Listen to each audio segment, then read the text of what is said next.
My YouTube channel sociology life study. और आज की क्लास में बीए 4 सेमेस्टर का जो यूनिट 4 है उसके कौन कौन से इंपॉर्टेंट क्वेश्चंस हैं इसी के बारे में चर्चा करेंगे।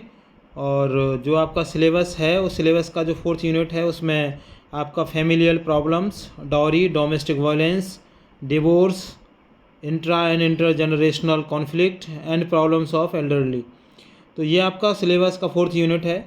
इस यूनिट में से आपके लिए लगभग 8 सवाल आपके इस एग्ज़ाम में आपसे मिलते हैं। तो चलिए शुरू करते हैं। जो इम्पोर्टेंट क्वेश्चंस हैं कौन कौन से हैं जिनकी संभावना है एग्ज़ाम में आने की। पहला क्वेश्चन है कि the dowry prohibition act was passed in which year, अर्थात दहेज निषेध अधिनियम किस वर्ष पारित हुआ था। So right answer is option A 1961। Question number 2, which section of IPC deals with dowry death, अर्थात भारतीय दंड संहिता की कौन सी धारा दहेज मृत्यु से संबंधित है। सही आंसर है इसका option B 304B। Question number 3, which form of violence is associated with domestic violence, अर्थात घरेलू हिंसा से कौन कौन से प्रकार की हिंसा जुड़ी होती है। Right answer is option D all of the above. शारीरिक, मानसिक, आर्थिक यानी सभी प्रकार की जो हिंसा है वो घरेलू हिंसा से जुड़ी हुई हैं। Question number 4, which law protects women from domestic violence in India, अर्थात भारत में महिलाओं को घरेलू हिंसा से सुरक्षा देने वाला अधिनियम कौन सा है। So right answer is option B protection of women from domestic violence act 2005, घरेलू हिंसा से महिलाओं का संरक्षण अधिनियम 2005। So question number 5, which is not a valid ground for divorce under Hindu marriage act, अर्थात हिंदू विवाह अधिनियम के अंतर्गत तलाक का कौन सा कारण मान्य नहीं है। राइट आंसर सी असंगति। Question number 6, what does intergenerational conflict mean, अर्थात अंतःपीढ़ी संघर्ष क्या है, का अर्थ क्या है। Right answer is option B बुजुर्गों और युवाओं के बीच संघर्ष।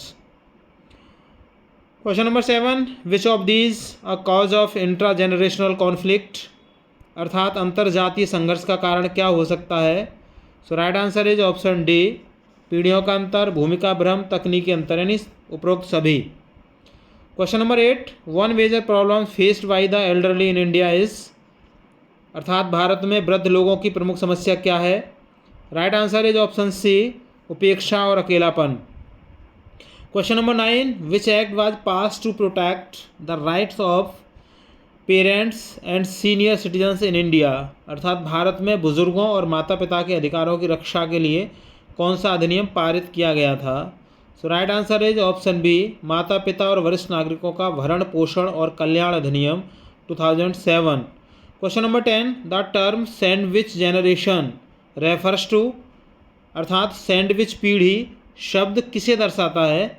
Right answer is option B जो माता पिता और बच्चों दोनों की देखभाल करते हैं। सो question number 11, which ministry is responsible for elderly welfare in India, अर्थात भारत में बुजुर्गों के कल्याण की जिम्मेदारी किस मंत्रालय की है। Right answer is option C सामाजिक न्याय और अधिकारिता मंत्रालय। Question number 12, which is a psychological effects of domestic violence, अर्थात घरेलू हिंसा का कौन सा मनोवैज्ञानिक प्रभाव होता है। Right answer is option B मानसिक आघात। Question number 13, one reason for rising divorce rate in urban India is, अर्थात शहरी भारत में तलाक की दर बढ़ने का एक कारण क्या है। Right answer is option B महिलाओं की शिक्षा और आत्मनिर्भरता में वृद्धि।